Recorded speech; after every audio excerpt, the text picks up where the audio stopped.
We're here at the 2025 Ohio Gun Collectors Display Show.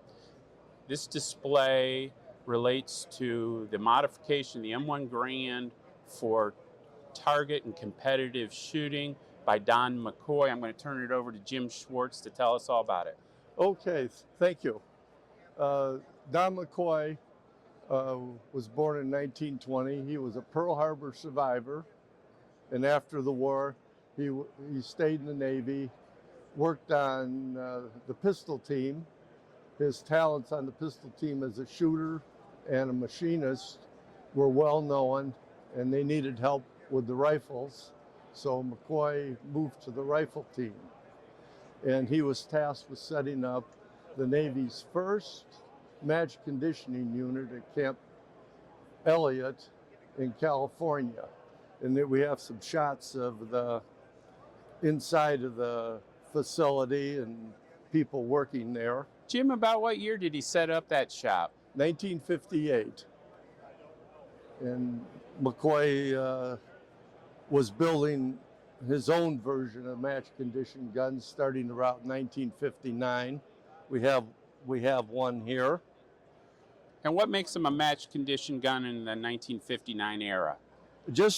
Basically just the select fitting of the parts and the glass bedding of the receiver and the trigger group. Then later on in 1981, McCoy built this. It's got a GI birch stock on it where the paint stain was sanded off, so it's a nice yellow. The glossy finish is a product called Fuller Plast.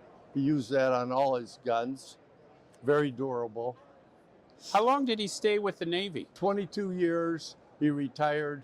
Then he worked as a civilian contractor until 1973, when the match shops were moved to Crane, Indiana. Some of the bedding techniques is really unique here. He has it indented, and it's a 3-position type of bisonite bedding he used. And why did they bed these actions?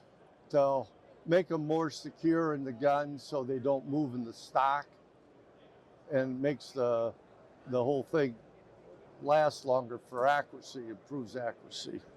And he also welded a couple studs here that fit in this.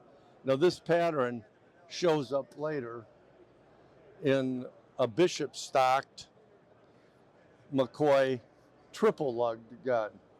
And what are the lugs you're talking about? Okay, they're little pieces of steel that are welded into the gun, and they take a 1/4 / 28 screw.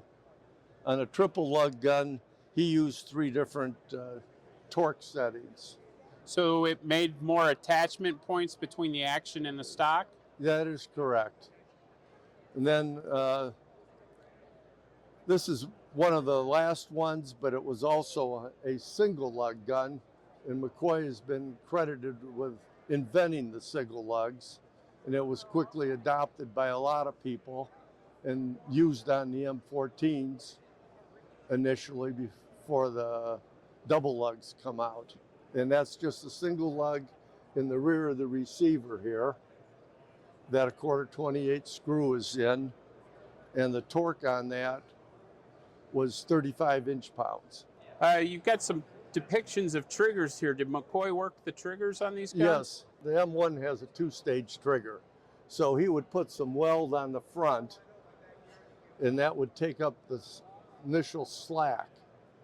So the trigger worked like a single-stage match rifle trigger. A lot of our viewers probably haven't ever dealt with a 2-stage trigger, but initially there's a dead space, and Correct. then you come up to where you're about ready to actually activate the trigger. Correct.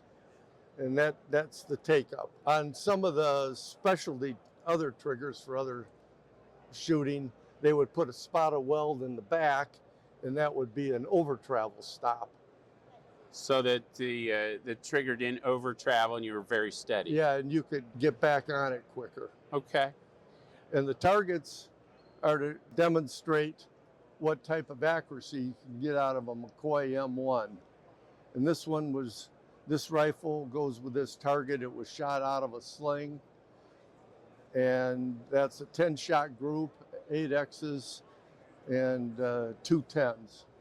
And that's at 100 yards? 100 yards. And you shot it? And I shot it 7.62. All right. There was a saying about McCoy guns: if you're not shooting a McCoy rifle, you're shooting for second place. Well, that's a heck of a way to put it. Come join us at our display shows. The next one will be May of 2026. Thanks, Jim. Thank you.